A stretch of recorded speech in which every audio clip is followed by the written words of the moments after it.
J'ai rencontré des distributeurs dernièrement. Oui, et... Ils veulent se lancer dans la distribution cross-canal. Ils ont lu les derniers rapports du Forrester et compris l'idée. D'accord. Mais ils se demandent comment faire du cross-canal sans ruiner leurs opérations. Bien. Alors j'imagine que tu leur as répondu que cela ne tenait qu'à leur gestion de stock. Oui. Non, sérieusement, de quoi parles-tu? Je fais allusion à la manière dont ils abordent le problème actuellement. Ces dernières années, nous nous sommes attachés à connecter le web au magasin, à automatiser leur réapprovisionnement, à aider les clients à augmenter leur chiffre d'affaires et certains de nos clients avancent déjà dans cette direction. Oui, d'accord. Mais tu sais, ce qui nous motive, c'est d'anticiper les demandes du marché. Je sais.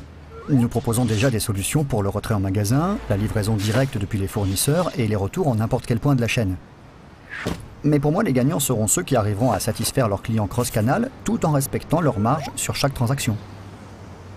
Et prenons la nouvelle tendance qui est l'expédition depuis les magasins. Oui. Alors, le client est en ligne ou dans un magasin et tu n'as pas exactement ce qu'il recherche. Que fais-tu?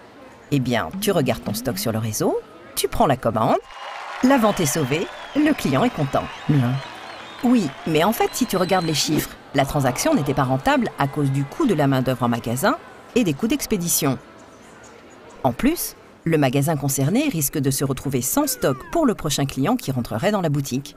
Belle liste de problèmes. Quelle solution alors? Eh bien, voici comment résoudre ce challenge. Nous avons développé un algorithme de sourcing qui calcule et pondère dynamiquement les coûts de transport, le niveau de stock réel par rapport au prévisionnel, la disponibilité des ressources en magasin et la marge brute pour proposer la meilleure solution d'approvisionnement. Intéressant, mais que doit faire le magasin quand une commande arrive? Il utilise la solution d'exécution que nous mettons à sa disposition sur la plateforme. Vraiment? Et oui, cela sauve la vente, satisfait le client et préserve les marges. Tu m'as eu. Mais pouvoir vendre son stock ne signifie pas forcément qu'on en a la bonne quantité, si? Effectivement, les marchandises présentes dans l'entrepôt ne portent pas d'étiquette « Pick and Ship Me ». Pense plutôt à toutes ces étapes qui contribuent à rendre le stock disponible. Ce que nous voyons chez beaucoup de distributeurs est un gap énorme entre la planification et ce qui se passe réellement au niveau de l'exécution de ce stock, étape dont nous venons de parler.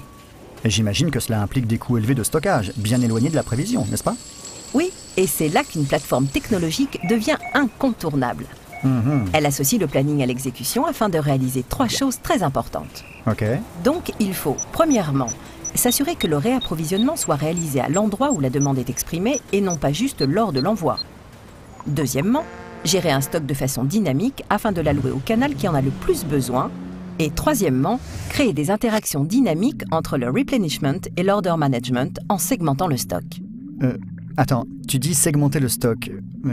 Tu peux préciser? Alors, pour rafraîchir ta mémoire, nous utilisons la segmentation pour créer des groupements virtuels de stock dans l'entrepôt, par canal, par marque, et nous servons cette image virtuelle aux applications tierces. Ceci nous permet de contrôler le stock par canal sans que les produits soient réellement séparés physiquement dans l'entrepôt. Oui, je me souviens. Cette segmentation basée sur des règles métiers permet de partager les stocks sur les canaux de façon opportune. Exactement. Nous avons aussi découvert que plus la segmentation est dynamique, plus les résultats sont probants. Et ça signifie? Eh bien, en partageant les informations des applications de planification de stock et de replenishment avec notre solution d'order management, les bénéfices sont là. C'est l'effet plateforme. Ceci permet d'avoir en continu une visibilité du niveau de stock réellement disponible au sein de la supply chain et ainsi pouvoir allouer le bon stock à chaque canal. Ok. Cette plateforme d'intégration supprime les silos entre les applications de gestion et d'exécution du stock.